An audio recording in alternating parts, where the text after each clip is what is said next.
దశాబ్దాల తరబడి భారత్ కెనడా దౌత్య సంబంధాలు అయితే కొనసాగాయి. భారత్ కెనడా స్నేహపూర్వకంగా కూడా కొనసాగాయి. కానీ జస్టిన్ ట్రూడో వచ్చిన ఒక 7-8 సంవత్సరాల తర్వాత కిందటి సంవత్సరం చేసినటువంటి కొన్ని వ్యాఖ్యలు పూర్తిగా రెండు దేశాల మధ్య దూరం పెరిగిపోయింది. దౌత్య సంబంధాలు దెబ్బతిన్నాయి. వ్యాపార వాణిజ్య సముదాయాలు కూడా చాలా వరకు ప్రభావం పడింది. ఏమన్నాడు? హర్దీప్ సింగ్ హత్య కేసులో భారత ఏజెంట్ల హస్తం ఉందన్నాడు.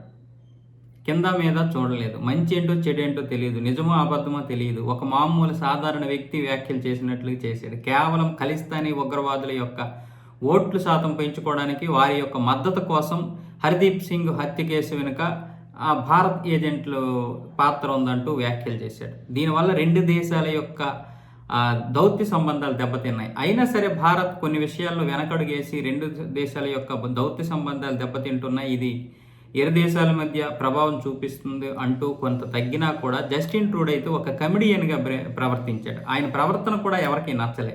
పైగా ఈ జస్టిన్ ట్రూడో వల్ల అమెరికా కెనడా యొక్క దౌత్య సంబంధాలతో పాటు మిగతా దేశాల యొక్క దౌత్య సంబంధాలు కూడా దెబ్బతిన్నాయి. దాంతో ఇతన్ని దింపేస్తే కానీ మన పరిస్థితులు అనుకూలంగా ఉండవు అంటూ లిబరల్ పార్టీ అయితే కొన్ని యాక్షన్లు తీసుకుంది. దాంతో జనవరి నెలలోనైతే జస్టిన్ ట్రూడో నేను రాజీనామా చేసేస్తాను, మీరు ఎవరినైనా చూసుకోండి అంటూ ఒక ప్రకటన విడుదల చేశాడు. దానివల్ల లిబరల్ పార్టీ అయితే 150,000 మంది పార్టీకి చెందినటువంటి వారిని ఓట్లు ఏమంటారు దాన్ని ఎలక్షన్ కండక్ట్ చేస్తే ఈ ఎలక్షన్లో 139,000 ఇప్పుడు మార్క్ కార్నీకి అయితే ఓట్లు పడ్డాయి. ఆయన ఇప్పుడు ప్రధాని. మళ్ళీ భారతదేశంతో ఖచ్చితంగా దౌత్య సంబంధాలు బలపరుస్తాను, పూర్వ సంబంధాలు ఏ విధంగా అయితే ఉండేవో అదే విధంగా ఉండేటట్టు చేస్తాను, నా మొట్టమొదటి ప్రాధాన్యత అదే.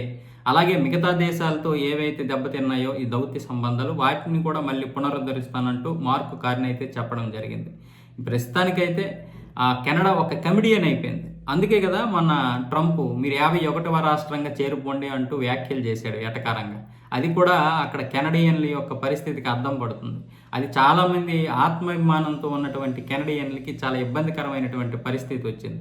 అది కూడా ఒక విధంగా చెప్పాలంటే జస్టిన్ ట్రూడోకి చెంపదెబ్బ కొట్టినట్లే. నవ్వుకుంటూ ఏడ్చుకుంటూ దాన్ని ఏదో ఒక విధంగా ఆ రోజు కవర్ చేశాడు. ఒకసారి ఏడవడం, ఒకసారి నవ్వడం, మొత్తానికి కెనడా యొక్క పరువుని నవ్వుల పాలు చేసేసాడు. అందుకే ఇప్పుడు మార్క్ కార్నీ ఏమంటున్నాడంటే నేను భారతదేశంతో మొట్టమొదటిగా ఆ యొక్క దౌత్య సంబంధాలు ఏవైతే దెబ్బతిన్నాయో వాటిని మళ్ళీ పునరుద్ధరిస్తాను, అదే నా మొదటి ప్రాధాన్యత అని చెప్పాడంటే ఆయనకి తెలుసు భారతదేశం యొక్క విలువ, గొప్పతనం. భవిష్యత్తులో భారతదేశం ఏ విధంగా ఎదగగలుగుతుందో, భారతదేశం లాంటి దేశంతో, చైనా లాంటి దేశంతో, అమెరికా లాంటి దేశంతో ఇప్పుడు కెనడా లాంటి దేశం పెట్టుకోకూడదు.